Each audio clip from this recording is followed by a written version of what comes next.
to meet together as classmates to discuss some of the principles of organizational effectiveness. We pray that we might be able to understand the principles that we'll discuss tonight, and that we might be able to think of ways that we can use those principles in our lives, both professionally and in our family and personal lives. We pray that we might be able to carry on with our goals, that we might be successful.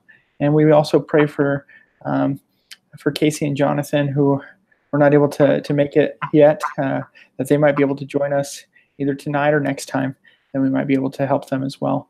And we pray for these things in the name of Jesus Christ. Amen. Amen. Thank you. Thank you. So let's start with Mary Griffin at Derby Foods.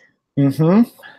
And it says we have to do a synopsis of the case. So they definitely have some issues with some of their management in the management position. Mm-hmm. So, and Mary is will be meeting in one of the person that was in, which is Simon York. That Right. is the concern of this meeting, and so we need to figure out how she can help Simon, or what she needs to talk to Simon about. So. Right. And also, you know, if she can, what she can talk to the rest of her team about as well. Mm-hmm. Yeah, and it says here, what is the issue in the company? So I'll give you. Yeah, what were your thoughts? My thoughts are the company has some, hold on, let me open up. They have some interpersonal skills and management issues in there. Yes, definitely they do have good people with the, you know, their talents are there, but interpersonal skills are lacking in the company. Even with Mary, I think she also have that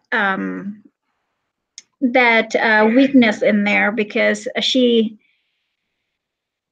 allows, if she in one of the meeting, which she observed the behavior of Simon York, and didn't step in and talk to him right away, and then it ends up having another issue when he went down and yelled at the to the staff in the production area. So yeah, Shelburne. Mm-hmm. So yeah, I totally agree. I think Mary, I thought it was interesting. I think it was in the PowerPoint where it talked about how it's so important to constantly cultivate your culture. Like you really can't give an inch, you know, like you said, you know, she kind of missed that opportunity the first time that she saw it. And that really was an opportunity for her to say, you know, that's not really consistent with our culture to act that way. And so, you know, something needs to change. Either she can coach, let's see, what was his name? York. Either she could coach York to come more in line with the culture that she believes that the company currently has, or if she doesn't do anything, then the culture could potentially slip to kind of how York is acting.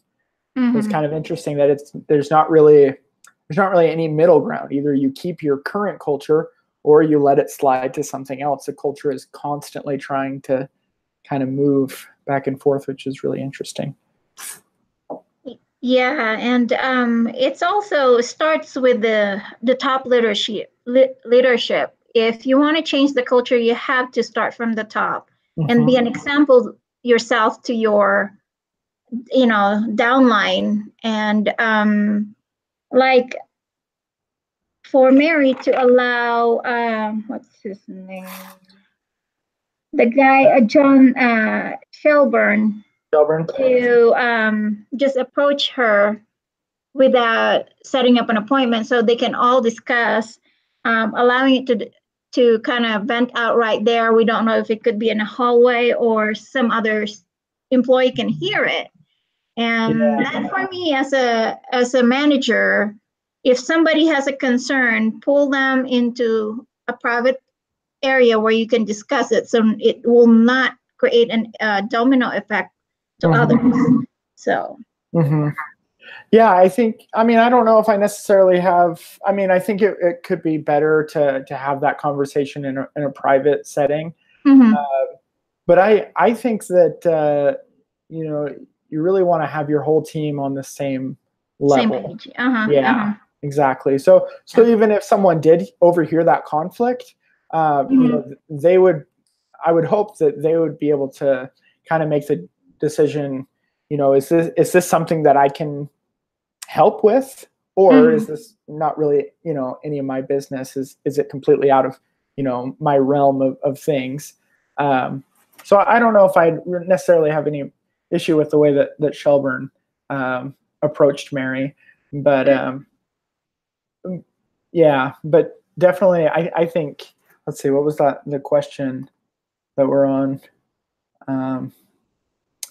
Yeah, so, I think the root problem is that Mary let that core culture kind of slip. She wasn't focused on it. Yeah. So why is it important for a company to have consistent, to be consistent in the culture, behavior wise? Yeah, I mean, I think it kind of goes, you know, I kind of answered that a little bit with, you know, a culture is constantly moving. You know, if you allow, you know, gossip into your culture, or if, you know, people are really, you know, willing to help, if that's a part of your culture, I think usually the good things are kind of the more rare. They're not the natural things to happen. The kind of more the negative things are the more natural things that slip into culture. But you know, it's important to constantly be trying to cultivate a good culture. It looks like welcome, Painter. I think. Hey, thanks, guys. Hold on. What's your first name, Painter? Jonathan. I go by John. Jonathan. Okay. When I saw your name, because my father-in-law's first name is Painter, so. Oh. Yeah. So, anyways, welcome. So we're just discussing the importance of having a consistent behavior in the company culture. Okay. So, what's your input? Say it one more time. What was the question? Why is it important to have the behavior-wise to have a consistent in it? You know, when a company, in a certain company, why is it important to have a consistent what do you call it? Okay. I think, yeah, consistent behavior in the culture. In the culture, yes. Sorry. I think being professional at all times, and you know, being respectful of people goes a long ways. And you know, when you show respect, people give respect, and you know, just not being not getting like angry or out of control with people if something doesn't go your way, or you're having a conflict with another coworker, maybe pull them aside and, you know, address them directly. And it seems to go a lot better than, you know, going and telling someone else so-and-so did this. And I like, if I have an issue with someone, I usually just go and talk to them directly, then going to the supervisor or boss or whoever that may be. And it seems to work out a lot better talking to the person directly. Yeah. So I think having a defined culture makes those conversations a lot easier, because, you know, if you don't really know if respect is a common part of your company culture, you know, and you would think that would just be kind of a common thing among all companies, but it's really not, unfortunately. But if your company is, if it's widely known across the board that this is definitely a company where respect for your coworkers is 100% expected, then when someone's out of line, you can have that conversation and say, look, like, this is a part of our culture that we really we respect each other, and so we want to make sure that that's consistent. Yeah, and I think it's important for an individual like us finishing, or those who have not been into a workforce, to have sometimes it's a common sense, I think, that having it creates, if you have a negative behavior, it affects a lot, and the productivity of the team goes down. And I experienced a lot of that here in my little town, which a lot has a little kind of mentality that actually right now, my supervisor, the assistant branch manager, she discouraged. I felt disappointed with how she behaves sometimes. As a manager, when there's a fire going on between your staff, you need to learn to put it out, not to fuel it more. And she constantly fueling it, and I'm not involved on that. I just ignore sometimes I just do my own thing and be productive in my own way instead of being dragged into their drama. And so yeah, so it's very important to have to create your own and be an example sometimes to them. Because one made a comment, oh yeah, I know you don't care. I just like, well, I just don't pay attention to those things. I pay attention to what is important to our job. Yeah. And not the other stuff that if it's negative, that's how you are. I respect you. I can't change you. You have to change your own way. So I like that. Yeah, anyways, let's keep moving here. So what are the specific behaviors that raise concern with this company, with the staff? Yeah, so I think number one for me, for me it was the timing of letting I keep forgetting his name. Is it York? Is it York? York, yeah. Of letting York kind of get away with his behavior that they don't like. Yeah, I think that would be for me. That's kind of the biggest issue. It's just them letting that slide, because once it slides once, it's easy to say, well, why are you just coming to me now? Like I've been acting this way, and it's been fine. Right. Yeah. They need to address it the first time so it doesn't happen, and then everyone else in that environment knows what the company expects and doesn't allow.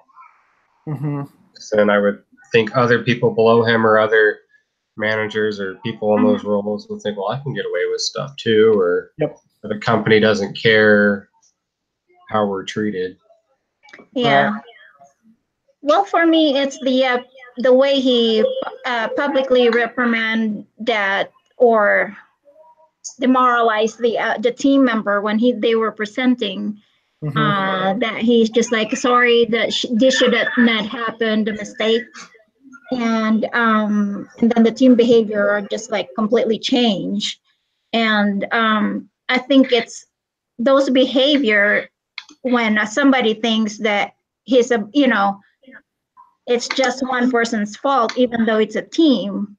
It should be a team effort, and so there's many things that needs to be corrected behavior-wise. So it's really, if you scold somebody in front of everybody, that creates a negativity, and working relationship-wise, it will not. There's no trust. Exactly. Yeah, destroys trust. Is really bad for a team environment. So then nobody wants to, really participate. I mean, if you're always scared of getting reprimanded, you're not going to put yourself out there. Yeah. Yeah, I experience a lot of that because I like to be efficient and think of things that I can do on my, to help the team member. And I'm new to this job that I had. What kind of company is it? I work for a local bank here. Oh, okay. And I just got hired in January. And then when I'm trying to learn new things, they're just restricting my learning. They won't teach me other things because they felt like they're more important if I ask them. And somehow I find a way to learn it. So so they get upset. And one time I was trying to help out somebody, and somebody yelled at me, "You're not in charge." And I was just like, I'm not trying to be in charge. I'm just trying to help somebody that needs help. And when it comes to computer, there's some I knows that I can do certain things in the computer, and they don't want me to do this. And so anyways, it's the attitude. And then the supervisor, because there's a branch manager, the assistant manager, and the supervisor of the teller line. She get into it too. I'm just like, you're supposed to be the supervisor and find out what's going on. And they gossip themselves, and so it's really that's tough. The environment is so negative that I just learn how to kind of remove those things. Yes, and focus on the good side of each one of them instead of the negative. So I would wish you luck. So far I made, but and then they found out because we got bought out by another bank in June. Okay. I started as a part-time, and then when this he's an executive of the retail banking, and he handles all the branches. When they did a quick interview to all of our staff, to all the staff, somehow we connect. Because he likes baseball and my son plays baseball. And then the next time he came out for the closure of the buyout, they were up, and then he was talking to me, and he watched my son's baseball game. I got a negative from my coworkers. They rolled their eyes on me. They don't want me to help them out, and I was just like, "What's going on? I'm not trying to be." To do something different. He met my family, he met my son, and he said to everybody, I met Marie's wonderful family, and they don't like that. So, and they were surprised that because at the banking thing, you have, if you're new, you have certain limits, and my limits is the same as the rest of them. So my drawer limit. So they don't like that. They keep saying the new ones should not have the same limit as ours and all that kind of thing. And that really hurts me. And I just I'm here to help you guys we're a team here. We're not friction. And so it's not easy. So yeah, that's tough. Yeah. And John, what do you do? I work for a property management company here where I live. They manage roughly 250 residential homes.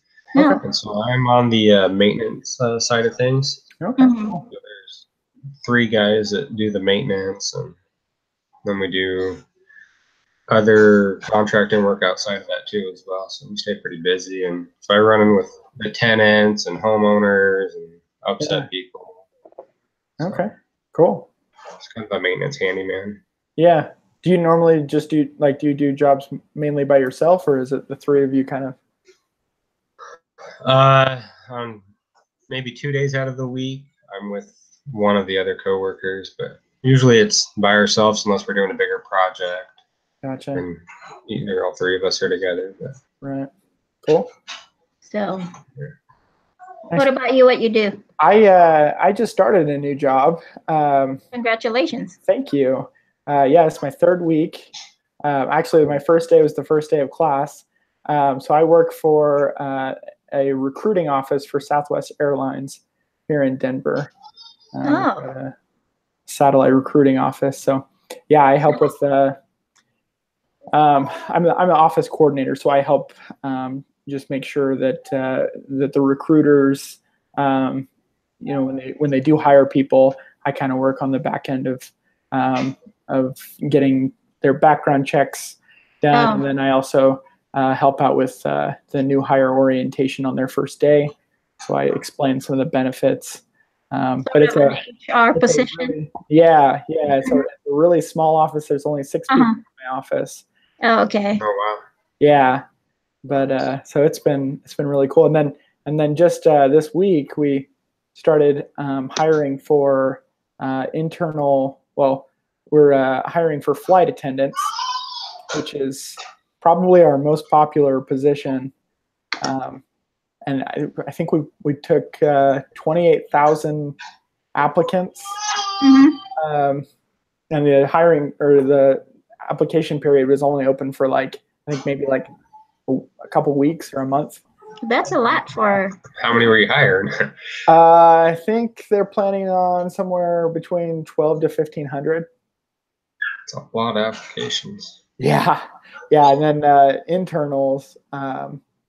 I think it was something like 6,000 or something like that. Wow. So okay, it's a ton. So we're going to do about 200 over the next. Well, we just finished this week, and then the next week we'll do another round. So been really busy with that, but other than that, it's not too bad. But I don't know if you guys have heard about the Southwest culture, but it's incredible. It's like nothing else, no other company I've ever been with. So what's their culture? They just really try really hard to make sure that that everyone understands that we're trying to have a warrior spirit, which means that we're willing to work hard, that we have a servant's heart, and then also a fun-loving attitude. Those are kind of their 3 main kind of tenets that they want everyone to pretty much surround their life at work. And really, I mean, kind of outside of work, those are good things to exhibit, to have the warrior spirit, servant's heart, and fun-loving attitude. So it's been really cool to see that. So anyway, since you mentioned the culture of your company that you work for, so what do you believe is the culture of Derby Foods? For Derby Foods, I would say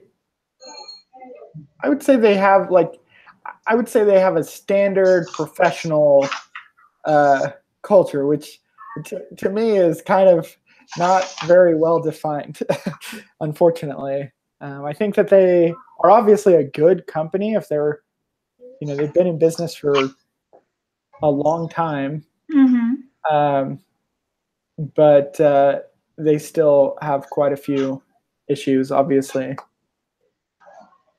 from the brief story that we heard. Right. I don't think, going off of that, I don't think they've really embraced a culture necessarily or defined it and let their employees know.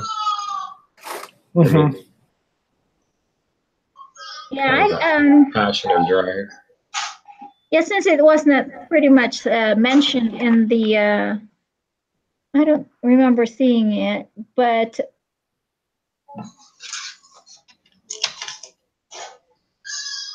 because everybody has they do their own thing, kind of sort of thing. So they do really need to really define and narrow down what's their culture and implement that to the whole company. And so what do you think are the guiding principles? It kind of, to me, it sounds like their culture and their guiding principles have been shaped by seniority or tenure. It's kind of this is the way it's always been done kind of thing. And who has the talent?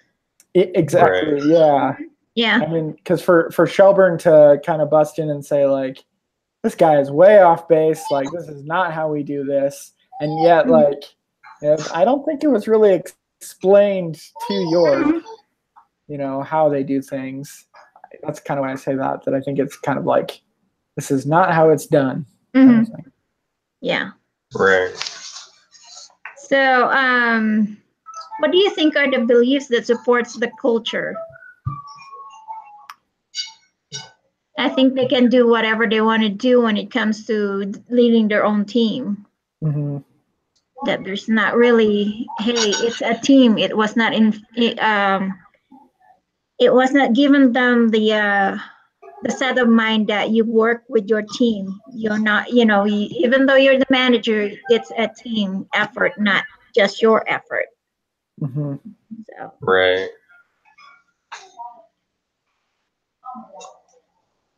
Yeah, I agree.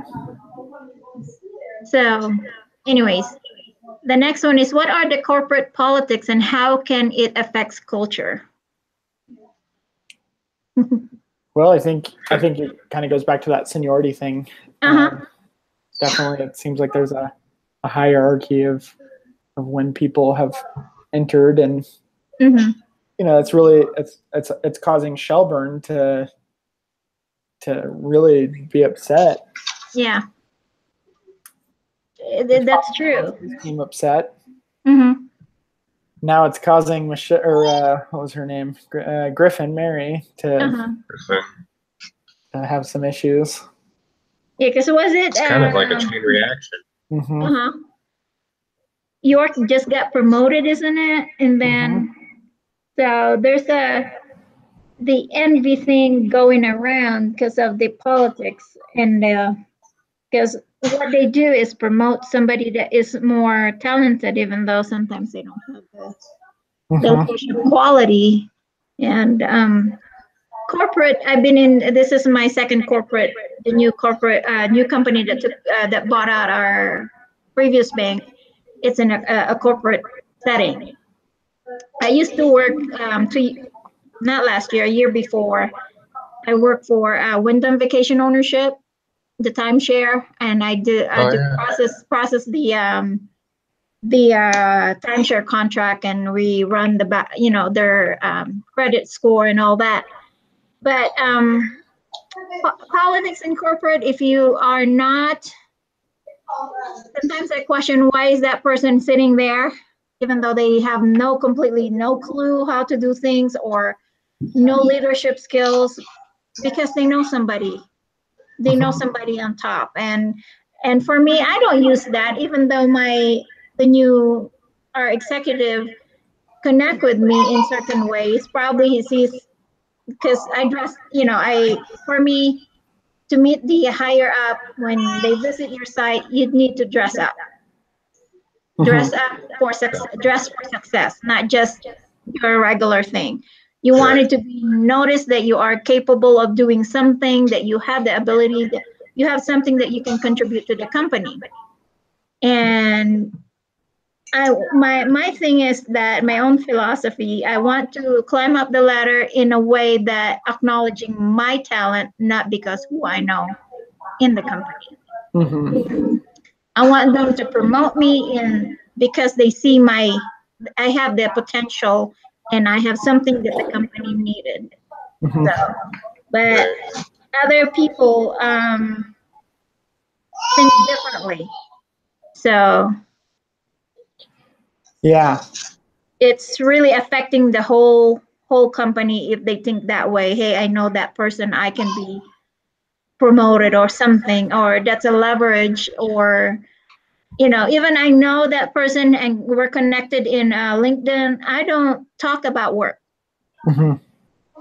We talk about family. That's how I was able to connect with him too, because I asked him, you know, about his family, and he met my family. And it's outside work, right? We don't talk about work. When he comes and visit the site, we talk about work. So, yeah. I think that's good. Keeping work and family kind of separate there. The company I do work for, I'm sorry. Go ahead. So the company I work for, it's actually my in-laws own it, and sometimes it's hard not to talk about business after hours.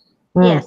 It's like trying to find that balance sometimes. My in-laws like to talk about it at dinner or Sunday dinner, and I'm like, I don't want to talk about work. Mondays, when Monday comes, we'll talk. But trying to find that balance is it's hard with. And I found that it's maybe a little bit more okay when the company life is more enjoyable, I guess. When it's more of a positive thing. Like today, I'm supposed to leave at 5, but we in the office, the recruiters, and then we also had some flight attendants come in to help with the interviewing, and we all stayed till closer to 6, just kind of hanging out and chatting. So I think when you have like a lot more, I guess, just more respect during the day, and everyone's just trying to help each other out, and they're really are concerned with each other's welfare. I think it's just better. Yeah. Well, I met some of the corporate people that works at the corporate office, because when we had the picnic, it happened that we're down at my in-laws, which is not too far from where the picnic is going to be held. I responded to the RSVP and able to meet. There are positive people. They're very upbeat and stuff. And just like, I wish that those rub on to my coworkers, because my coworkers are not used to I understand where they're from, because they're not used to the corporate setting. They're used to the small community bank. And nobody owns that bank before. And then they got bought out by another bank that has different branches in Palos Verdes area, and then we got bought out again. And so they're not used to being directed by others. So they're not used to the corporate setting, that there's meetings, there's rules, and there's this form and that form and all that kind of thing. I was just laughing because I know what corporate setting is from Wyndham, and Wyndham is worldwide, and this one is it's just within there's several branches in California, mainly northern and to southern California, and then one in Hawaii and one in Vegas. So it's still a small corporate, but it's within 100. There's at least 500 employees. And so they're not used to that. So their behavior towards the changes is not helping them. So I think it's a behavior that will help you succeed. So I agree. So what would you recommend to maintain change or build on the existing culture? I think I would have to start. Go ahead. Go ahead, John. I think I'd have to start with the corporate, the VP, and Mary and Shell, your being an example and setting that positive environment, and that'll trickle down. People notice will see that, and it'll have an effect on people having a positive attitude. I know in other companies I've worked for, we used to work for an electrician company, and it was pretty small, not too big, but when the owners that owned it, they worked right along with the workers. If we were behind, they would stay, always having positive, and we were willing to work hard because they were right there with us doing it. And I think it makes a big difference when you have that positive attitude and your supervisors or managers are willing to help you and go out of their way to help you be successful as well. Yeah, I agree. I think, I think it's so difficult to, especially for a bigger company, to really define their culture really well.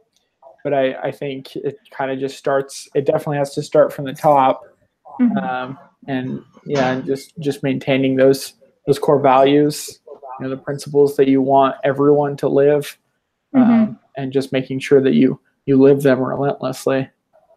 Yeah.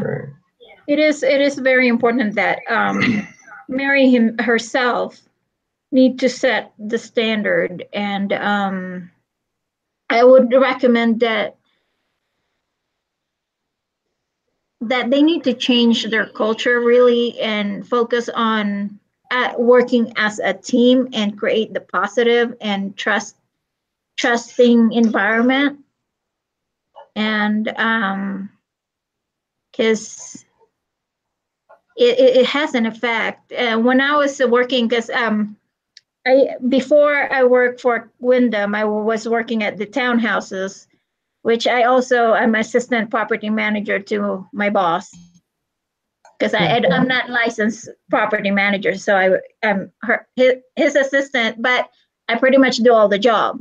So collecting homeowners association fee and arranging the meeting and all that. And then aside from that, I manage staff that we rent out townhouses. And for me to be able to direct my staff, I need to learn how to clean the units myself. So they know that I know how to clean the units and I know how I want it done. So when I check a unit, I send them back, this is not done properly. So they respect me for that I can do things that they can do, even though I'm in the management position. And then when they talk something, oh, this one is this. If someone complains about the other, I will call both of them in the office and talk to them. What's the problem here? And what can we do together to eliminate such issue? So I just don't talk to the other one and then, or just side one person. I always need two sides of the story and then have both of them in the same room. So you have to be an example really to implement a change in culture in your company. So definitely. What else? Role in building culture. What is Mary's role in establishing the culture?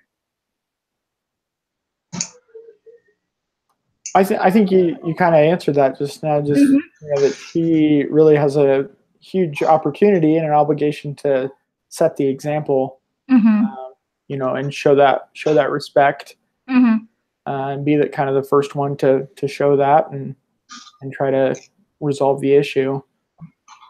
Yeah. And I think it's also, sorry, go ahead. Well, I was just going to say it's pretty powerful to think about, really for everyone in the company, whether you realize it or not, every decision and choice that you make within the company kind of defines the culture. And so, almost to like as insignificant as it may seem, it's all part of the culture. Yeah. And I think it's in order for her to establish the culture, she needs to be providing consistent feedback and support, leveraging rewards and punishment, consequencing the certain behavior, behaviors, and you need to be consistent on that. And also, let's say somebody approach you, hey, I have a complaint about this, and that. Wait a minute, I have a meeting right now. Can we talk about that later once I'm done? To give them kind of setback to contemplate on what they're going to be complaining to you. But if you allow it right away, then everybody will do it. Complain even they saw you in a walkway, even though you have a meeting to go to. But if you said, can we talk about that right after my meeting or after, this afternoon, I'll give you 30 minutes, come back. And then by then they kind of realize they might be able to contemplate what else they need to talk about with you, Yeah. Right. Kind of sit back and think through what they're going to say besides just blurting a bunch of stuff out before they go in front of their boss or whoever they need to talk to. They can really think it through, and maybe it's both parties that need to have a change in something. Yeah, I wasn't afraid before to scold my boss after our meeting one time. That was before this job. We were having a meet. He called a meeting, and then we're having a meeting, and then I look over to his side. This townhouses, and he was doing his work. And afterwards, I let the staff, and I look at him, give him a stink eye. He was like, "Are you kidding me?" Stop. And then after everybody left, that's why I guess his mother didn't like me after that. I told him, hey, I didn't really appreciate what you did. You call a meeting and then you're doing the work, and you didn't give these people the respect they deserve, even though they're housekeeper, maintenance people, your office staff. You call the meeting. You need to be there. Mm-hmm. Right. You need to just be there to conduct the meeting, not do your job at the same time you're having the meeting. Right. It demeans the entire attitude of, it's just like, oh, what's the meeting for? And he's doing the job anyway. So just a group break. The respect, you don't show respect, and they will not respect you back. And that's why all the staff, instead of going to him, they will go to me first. So yeah. So I was the go first, and then I'll talk to him about it. And so they don't trust him because of what he showed, the disrespect that he showed to them. So anyways. Yeah. Well, are there any more questions on the? Yes, there is. What is Simon's role in establishing and maintaining the culture? Simon, that's yours. Simon York. Yeah. Simon York. He's the department manager. I think he definitely has a role to learn the current culture, definitely. But also, I mean, I think if he's unhappy with it, if he's used to a different way of things being done, it sounds like he's obviously very talented, and he's very passionate about what he's doing. So I think those things are actually good things and things that he could help the company's culture to gain. Yeah. Any more? Do you have any thoughts about that, John? Yeah, I think setting that culture, as you're saying, he's moving up, and then kind of the new guy that, people are maybe him having, moving up in the ladder, that he would, kind of change that culture to a positive atmosphere, and kind of let people know around and below and above that, hey, this guy's, willing to take care of us or go out of his way, or, he treats us different, and he approaches. Yeah, he kind of put fear on his staff, the one that in his team. The respect, as I like my example with my boss, the respect disappears, and in order for him to maintain and establish the culture of the company, he needs to change that and start involving them, even though they're under him. Give them a chance to grow and to speak up. Like what I did is I speak up and say, I didn't like what you do. Because I think if you put fear, people are not going to say something if there's something going, if it's not right. Just like do your own thing. But as a team, you need to learn to speak up and correct something that do it in a nice way where it's not very harsh. But yeah. So so the other questions are, how should Mary approach the discussion? What are the key items that should be covered? How can Mary best enforce the culture? So those are other questions that we need to. I think if I was Mary, I would approach it. I would first want to define, what the main purpose for me talking to Simon. And I think for me, that main purpose would just be to say, hey, like, having more, just an abundant amount of respect for everyone in the culture, no matter what their level or rank. Well, that's what's going to lead to success. And having the good ideas that he has is definitely a huge proponent of that. But without that respect, it's only going to go so far.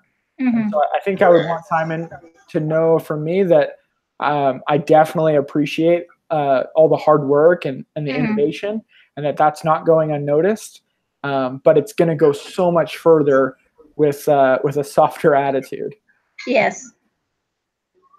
Right. Any input? And going along with that, I think he just needs to be an example. And like you're saying, it goes a long way, showing respect, and maybe doing it, or helping out his subordinates, and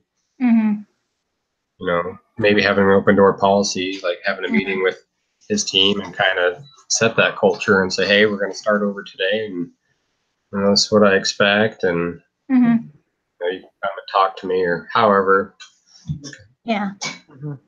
Yeah, I know we don't have a lot of time left, but have you guys read that book by Clayton Christensen, How Will You Measure Your Life?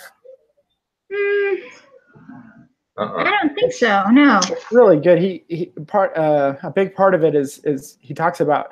I think he has a quote, something like, I'm just paraphrasing, but it was something like, if you want to change lives, be a manager.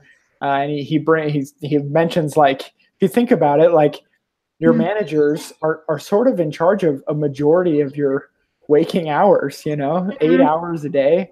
Yeah. It's a lot of time. And so, you really have this huge responsibility, and you can change someone's entire life just based on how you treat them at work during those 8 hours a day. Well, I think also if I would be Mary, I would ask Simon, so how do you think your presentation would do today, or how did it go, and what do you think are something that needs to be changed? And if you ask the question to the person that you are trying to reprimand and have them brought up, hey, there's a mistake that was done, and they start complaining about it, then you ask, what do you think you should have done, or you two could have done differently before the meeting? Kind of not just point the fingers, agreed to him, yes, he's wrong, but kind of guide him, yes, you're a team, you should have worked together, you should have checked, you're the manager. But you cannot say that in front of him that way, but in a nice way, what could have what both of you could have done before the meeting? And he will think, oh, we could have reviewed the presentation first, and we could have caught the mistake right there and then. So there are many ways that can be changed in the management and how you reprimand people. So anyways, and also before we end up, we need to do a sign up for the next, maybe I can share my screen and you guys can see. Sure. Yeah, you've got that group leader sign up. Yes. I can do next week. Okay. For that. And then is there more of us in the group, or just 4 of us in a group? Yeah, I think we've got Casey as well. Oh, somehow my computer is acting up. Anyways, I think I'll try sharing mine. Okay. Let's go to this one. Can you see it?